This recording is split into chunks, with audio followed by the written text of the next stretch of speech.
Hello people of YouTube, my name is Brad. This is my channel Animate Orange and welcome to another review video for the Big Apple tour bus we have right here.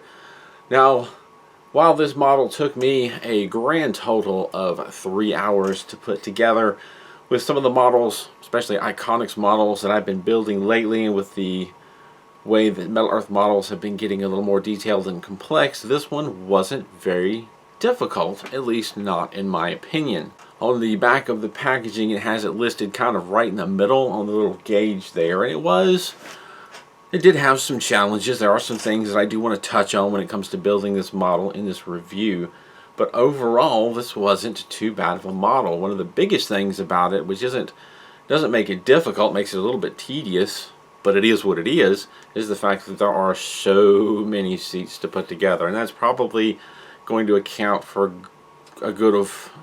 going to help account for why it took so long to put this together, because there are 20 some seats just on top and then even more on the bottom row, and the ones on the bottom row, some are different than others. You start off by building the top deck and all of its seats. The first seat is this back bench seat, no big deal, two parts that come together, and then there are 24 different seats, just regular size seats all along the top, and they are very similar, if not the same construction as the back seat, just more narrow. They just took some time to do, no big deal. One of the things that for me, it's different the way I build models, the way maybe you build models.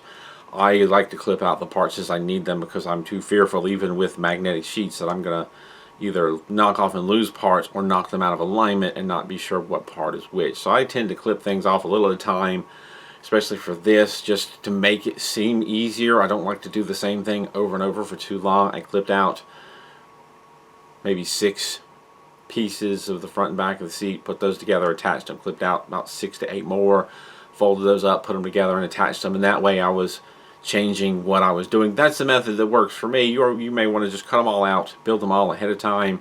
You may be like one of those people that clips everything out and lays them out in order, and that's fine. That's just the way I did it. But the top part's just going to take a decent amount of time just getting all of that together. Once you got that together, you've got this kind of weird part right here, part 6, that kind of confused me for a moment, because it's a big square piece and there's like different fold lines on it, and you have to figure out, there's one fold line, you fold the whole thing in half, and then you fold the 2 halves like that to put it on. Threw me for a slight loop, probably won't even bother you. You might figure it out right away. Overall, the top part is pretty simple to put together. Where it starts to get kind of complicated is when you start putting some of the bottom pieces together. Now, one thing, when you get to the bottom, you have to revisit some of the top seats. There's 6 more to be able to go on the bottom that add in. I can't remember, I think it's this section right in here, because the seats back here are a little bit different because of this middle hump, which I'm guessing is for the engine and axles and whatnot. Then there's the staircase part. You can kind of see the top of it in here. But the staircase, that piece that makes the steps, piece 9, at first it was like, how am I even going to do this? Because there are a lot of folds that kind of go like that around it. And what I ended up doing is I started at one end and I carefully worked to make the back and forth folds, and then when I got a little ways in, I flipped the way I was holding it and bending it, and just started holding the unbent part and then folding the rest of it until I got the whole thing folded. It's a little bit of a delicate process, and it can be a bit tricky to make sure you're bending things at a nice right angle and not unbending them as you bend more.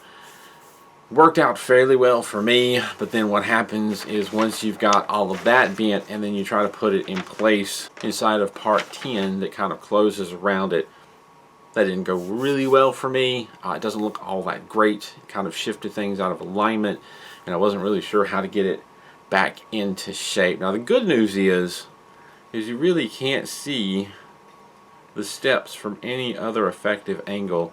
You mainly can see the top of them this way, and if you look really careful in at an angle, there's a little slit, you can kind of see them, but they don't stand out. So even if you don't get them quite right, they're not going to stand out because they're not out in the open. They're kind of enclosed in that box. But it is a nice bit of detail added. It's not just an empty box. They actually give you some steps to put in there, And even if you kind of don't do them all that great, it's not going to stand out the way it's boxed in, but it still adds that detail. One of my biggest issues building this model is when you're putting these front pieces together, the order in which they have you do it, I disagree with. I think, at least for me, it would have been better to do it in a slightly different order. You start off with part 13, which is kind of a cone shape, but it's flat sides. It's not too difficult to form. You use the trick that I've talked about a lot here recently, where there's 3 bends in it. You bend the middle bend just ever so slightly, just a little bit, and the 2 end bends you bend all the way at 90, pinch the outer corners together, and it kind of folds the whole thing up. Works just as well for that shape as it has for a lot of other shapes that I've built recently. My problem is that's the first thing you put on. Then you put 14 on, which is kind of a boundary around the seat. Then you put 15 and 16, which make another seat, like the driver's seat, that goes inside of 14. And then you put 17 on, 17 and 18, which form kind of a steering wheel, but a big column steering wheel, and that goes in front of the seat. The issue is the whole time with 13, I'm ended up knocking it, pushing it back and forth, putting pressure on it, trying to get 14, or trying to get 14 in the seat in its place. And the seat was very difficult to get in its place because it was just completely surrounded, and there wasn't hardly any room for me to get my tools in to adjust it. If I were to do this again, I would absolutely not put 13 on first, because by the time I was done putting that front section together, 13 was all over the place. And I tried hard to twist those tabs to make it secure. I couldn't really twist the tabs anymore without fear of breaking them. I ended up using some UV glue to hold it steady. And even that, while it's holding steady, accidentally dried slightly at an angle. All of that could have possibly been avoided if maybe I had put the seat in first. I think that's what I would do. If I did it again, I'd put in 15 and 16, make the seat, put it in first, and then I would work part 14 around it, which I think would be a little easier to get 14 around it than to get the seat inside of 14, because then I would have access from the outside to push and pull on the tabs with little hook tools that I have to get it into place. Then I could put the steering wheel in front of it, which isn't that big a deal. I think the last thing I would do was put part 13 on, because then I'm going to stand a much better chance of getting it right and getting it secure the first time and then not messing with it anymore. Because after you put that together, you kind of go towards, you work on another section. See, that's the last thing you do on that section. Part 8 kind of makes the floor of that whole front section, and then right after you've done doing the front of that, you go to part 20 and start building the back section that has the center part with the seats around it. Really, I think it would have been better to do that whole top section on page 4 in a different order, making 13 last and the seat first. That's my opinion. I'd have to try it again myself to see if it works better. I'm pretty confident that would be if nothing else, putting 13 on the last step before you move on to clipping out or getting part 20 ready and building that part of the platform. I'd make 13 the last thing you put on. And speaking of part 20, that's where you start building the back section. There's a big piece that sits over in the middle of it, and I'm guessing that's the cover for the engine and the axles and whatnot, typical for a bus. And there's seats that go around it. Those seats aren't that hard to put together. Several of the seats come together just the same as the seats you built before, where there's like a front section and a back section.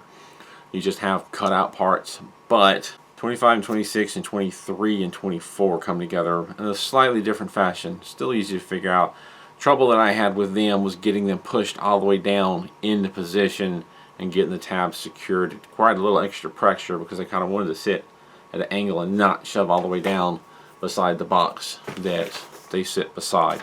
Not a big deal. I just had to be careful and make sure that I pushed those pieces down before I secured the inside tab. Usually what I sit it in an angle and start with the outside tab, then try to push it down and then twist the inner tab. And then from there, after you've built the front and back sections of the bottom floor, they connect together, and then you kind of build the underside of the bus. There's a couple of weird pieces that go on the front, but not hard to figure out. There is, of course, as usual, a build video out there if you need more reference and how I put everything together. And then you start building the wheels. And I'll tell you one thing that I appreciate about the way this model comes together is you construct all the wheels and little axle sort of connecty boxes that if you've done a lot of vehicle models in Metal Earth, you know what I'm talking about. They're little boxes with 3 to 4 tabs that hold the wheels on, that hold it to some part of the body. You put all that stuff on before you start putting any of the body panels on. And I appreciate that they do that because that leaves you a lot of room to get things connected, especially since you're putting like the inside of the wheel connected to the body. You build the outside of the wheel and then you sit it on top and you have those tabs on the back you have to kind of fold in. And that's not that putting the body on makes that not doable, but it makes it slightly more challenging. It's just a little bit easier that things are wide open. You have room, especially in the front, to get in there, fold those tabs over, and then you start putting the body panels on. Now, part of it is probably because it is a bus and there's big body, square body panels that come on separately, kind of like with the Tram that I did recently. But it is nice to build a vehicle model where I didn't have to fight to get to any of the tabs to secure those tires and risk possibly warping the snot out of the axle and tires, which is often what happens. I get done with a vehicle model and at least one of the wheels or axles is just slightly bent out of shape, and it's not that I want to do that, but it can be very difficult to reach in and get tabs and also consciously not accidentally bend something with one of these big fingers of mine. And after all the time you've spent building seats and wheels and putting everything together, the body panels go on really quick. Everything lines up nice and easy, and bend the tabs over, and you got a bumper on the front and back to put on and curve the edges. It kind of ends quickly, but on a happy note. Overall, like I had said before, it is a medium difficulty build comparison to a lot of the things that I've built lately. It was kind of on the medium easy side. It was just time consuming because of all of the steps, but that is because there is a lot of detail. You're forming each seat separately. You're actually forming the cabin and chair, captain's seat area, if you will.